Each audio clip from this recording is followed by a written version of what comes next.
wari wajya mu bukwe bw'abakire sometimes ukumva amatangazo ari gutangazwamo ukumva amatangazo ubukwe bw'abakire bari VIP amatangazo bari na VIP bitandukanye n'abakene akenshi abari mu music DJ cyangwa akazi ke ngwere ku buryo amatangazo ameze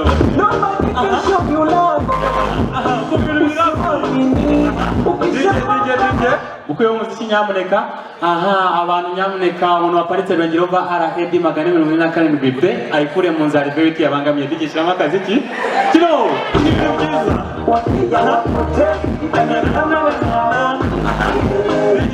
DJ akazi gakeya nyamuneka mufashe dushimira umuryango wa Kamari kuva muri Sweden uje mu Rwanda mutwe bwa mushiki wabo ni ibintu by'igitangaza nibatambuka imbere baza bafata ifoto y'urwibutso koze mu kanya bagiye gusubira DJ cyangwa akazi ki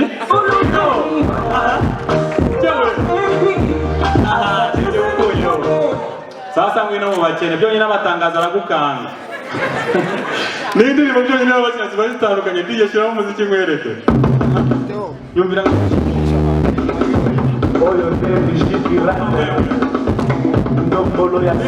ukwiye umuziki gacya mbere yo gukomeza tubihanangize nyamuneka abantu muri kunyara ku rukuta rw'inzu inkari ziri kudusanga mu gikoni DJ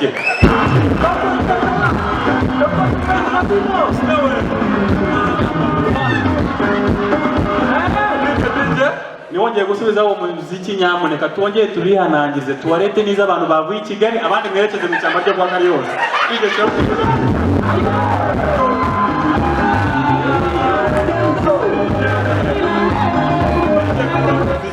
you know amashanya rero ariko ibyo cyane sometimes bijya bica no mujya mu bwana buri kumwe akenshi biba biri love y'umwe akana kagakire kari kumwe na papa wako bari mu modoka bari kumuvinga you know amwereka ibyiza bitatse Kigali Sonia yes dad you know where Kigali International Airport is I don't know that let me take you where it is Sonia there it is. That's Kigali International Airport. Oh, that is wonderful. I really love it. Oh, that's where you have to pass before you reach to Canada for your studies. Really lovely. Now, Sonia, do you know where Kigali Convention Center is located? No, that I don't know. Let me take you where it is. Sonia, there it is. You know, bigger no be lovely.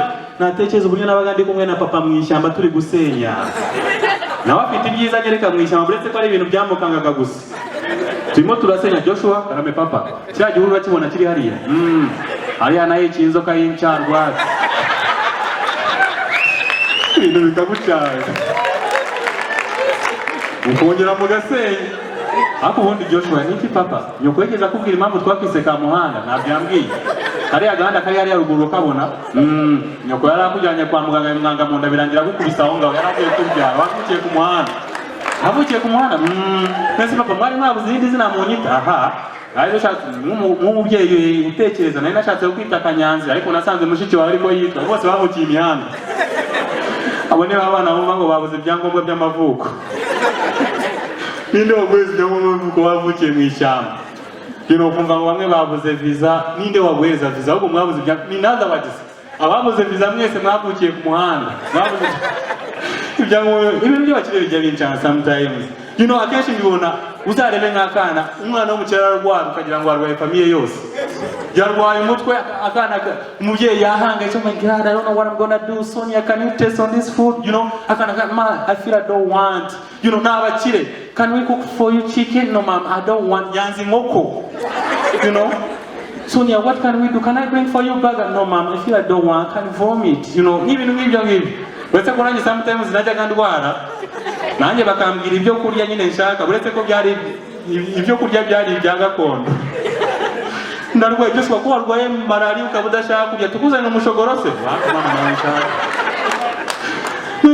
nise tukuzanira tiristaga wenda uko ibintu biragucanze wakana kagakire kararwara ugasanga yarwaye umutwe bamuzana ibintu by'ibinyomoro amacungwa ibiki byose nyuma bakibuka ibinini nka paracetamol ibintu nk'ibyo rimwe nigeze kurwara mu nda nawe ntekereza ko ibyo ngibyo bari bubinzanire na parasi warwaye kinarwaye mu nda byagufasha ryari hashize iminsi 2 none wacyana urambwira ko turi bukure igikakarubamba wari wamwe ibintu bishayira bikagusetsa bakivanze n'umuravumba kumva ibintu byakine bijya akenshi njye mbona iyo umwana bamuhaye homework uzareba kana kagakiriyo bagahereje homework akataje You know, good evening, Dad, good evening. We are given an homework. What type of homework? It's mathematics. Where is the problem?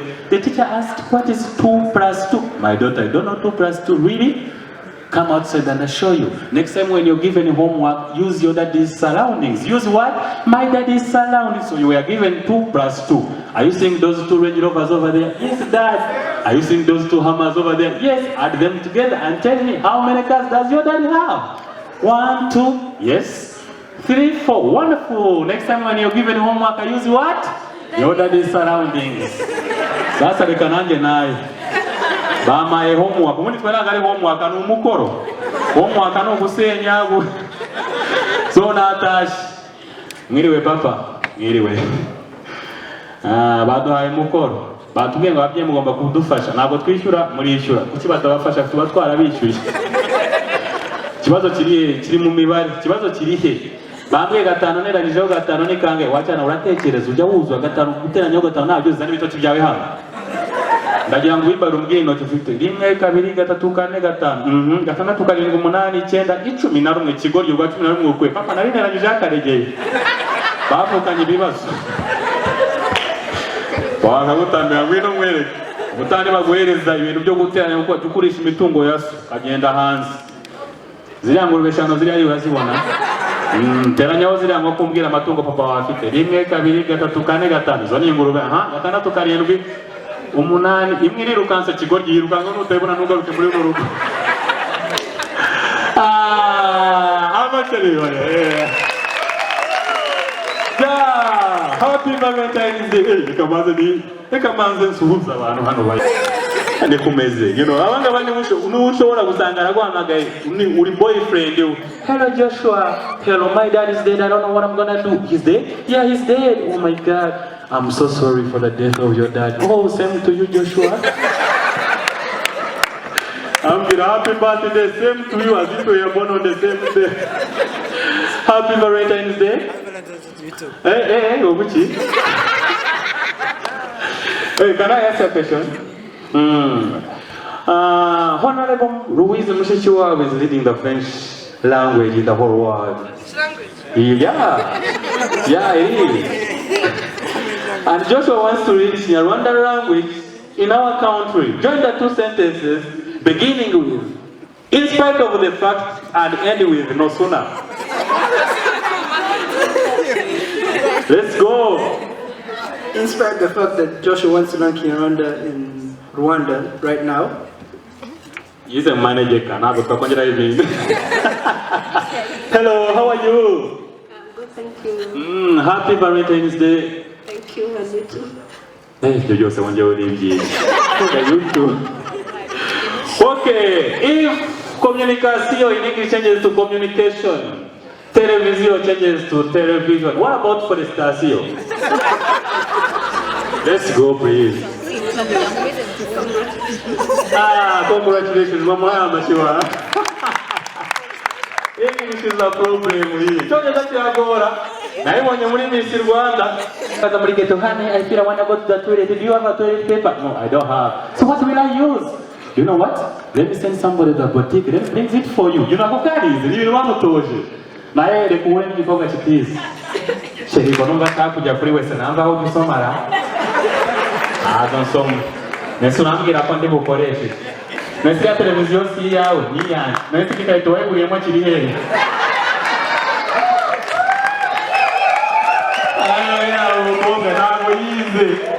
Akwibutsa byaniye byacyo babizi cyane natwe pepa z'abagabo hari methods twakoreshaga hariyo kubyo bita gusaraundinga kuri wese ukareba inguni ya wese bita sliding hari watozwaga na mama wawe iyo bayitaga ikimodoka mama akabanza akaguhereza theory nyuma ukapurika akakubwira ubanza ugafata imyenda yawe ukayishyira hano Deni warangiza ukajya hasi ugatwara ikimodoka ukanezerwa ukanavuza n'amahoni ukamenya ko utagomba kuyikoresha iyo method ukaza ugatwara wahura n'akabuye imbere ukamenya ko yari dodani ugataruka igihe aba ambutiyaje n'imbere bikaba ngombwa gukata ku wandi ambutiyaje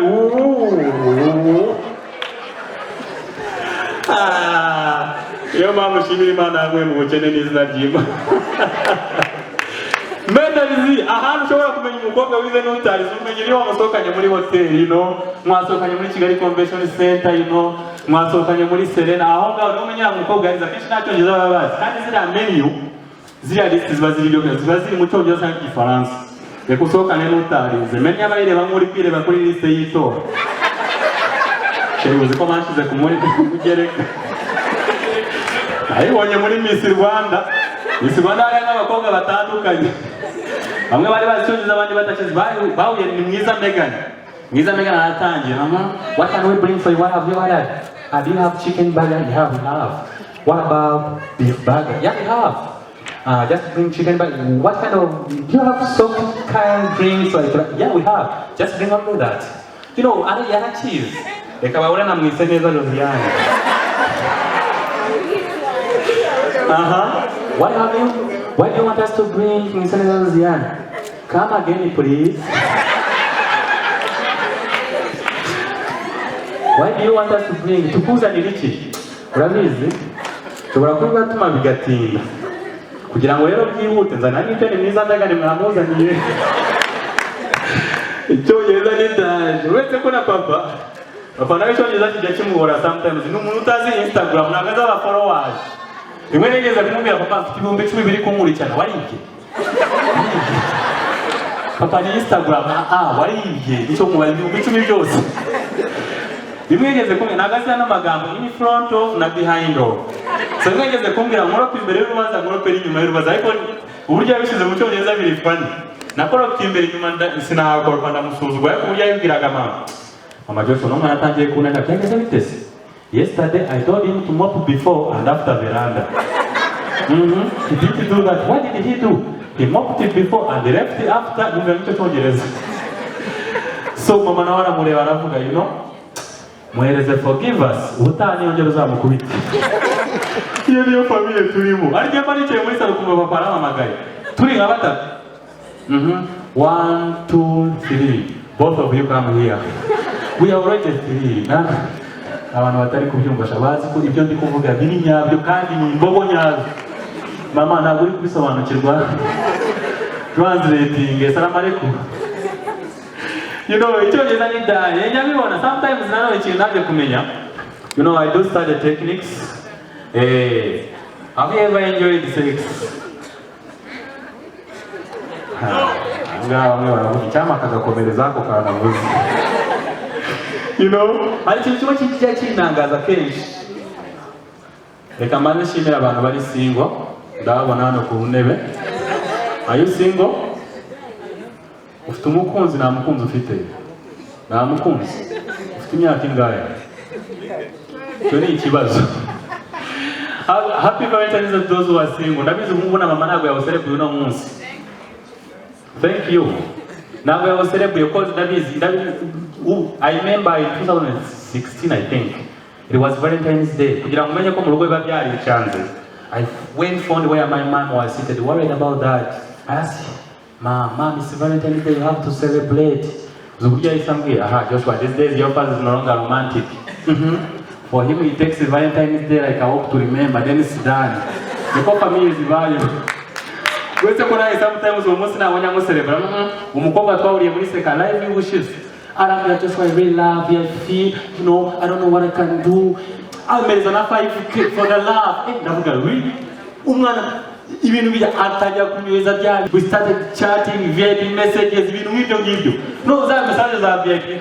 How do you see Miami Beach? Utuntu nk'utwo. How do you see Kigali Convention Center? Rekeze no za manegeka. Urabwira girlfriend we, honey, could you mind if we take a visit to Gishwati Forest? Gishwati murashaka iki? Mujye gukina no mutana. You know? Zira messages ziri VIP. Reka umunsi ugere Valentine's Day turahura. Muhereza indabyo, honey. Happy Valentine's Day. Joshua, are you running out of your senses? Happy Valentine's Day. But you said you love me. Who loves who? You loving me. Stupid, Joshua. I don't know what you're doing. You loving me? When did I say that? Don't you remember the other day when you have to take a life? You know, you gave me 5K. You said you love me. I said I love you. You give me saying I love you, Joshua. Listen to me carefully. I didn't say I love you. I said, I love your comedy. I love what you do. You know? Is what I said to you for Valentine's Day.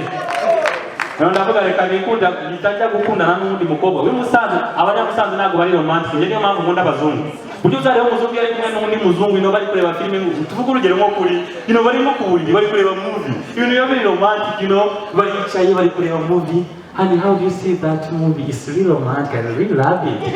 But honey, I like that position. It's really wonderful. You like that position? But it's kind of complicated. You mean it's complicated? No, it's not complicated. Let me show you how to do it. You know, don't you know dog style? Yeah, I know. So you just do like this, you bend. Then you go behind. The guy here is enjoying the joke. You know, you do it. So, ndanje nsohokana n'umunyamusaza tugiye kureba filime mu mujyi nishyura yanjye turimo turareba movie kumenya ko batari romantic mwe murareba abantu babiri barimo barasomana. Sheri, urabona iyo filime imeze nte? Ndabona ari ibintu bisanzwe. Urabona imeze bite? Nanjye nabona nta kintu gishyashya kirimo rwose. Bari abantu barimo barakora bari gusomana nabwira barimo barakora ibikize. Ndabona ari ibigoryi biriya bintu. Ndabona ari umuhungu n'umukobwa barimo bararwanira shekarete. Ese vuga abanyamusaza That's why I love techniques. If you want to enjoy sex, by the way, better join techniques. Everything is in techniques. Muri technique, how can you enjoy sex? In techniques, tuzuki umuntu yakubiswe n'umuriro, hari methods nyinshi ukoresha. Method ya mbere, hariyo bita mouth to mouth, muhereza iminwa, you know. None bimuhaye, ni ibintu byumvikana. Step number 2, let the patient lie down. Murambike hasi, ni ibintu byumvikana. You know, ni ibintu babyize. Your mouth to mouth you ukoresheje. Step number 1, niyongeo na lingugi. Let the patient lie down. Step number 3, remove all tight thing on her body. Yo, nasanze kaisa yambali yo kwa murokole muramu. Step number 3, pump. I pump the girl. Pop you. That's why I like the techniques. And another thing I have loved there's one thing that's really in this type if you are like a soldier, then you get mad with a soldier. How are you going to command your wife when you're on bed? Oh yeah, I'm commanding umugore wawe mu gisirikare. Umugore wanjye nizere ko position zose wazizi. Position tugiye kwiga uyu munsi bayita abautani. Ugatani wa commanding umugore wawe. By the center. Yongeye reka nisibu. Umugore wawe. Move to the left. Umugore kabautani pa. Umugore wanjye mbikira mu kintu wayumvishe. Tenda ya nyuma umugore akajya pa. Wapi umugore wanjye yo naganiza yo tugiye kwiga tugiye kuyita quick match. Umugore wanjye by the center quick match. Left right change steps change steps of course the wife has to try change steps attention. Oh my god, attention. Okay, thank you so much.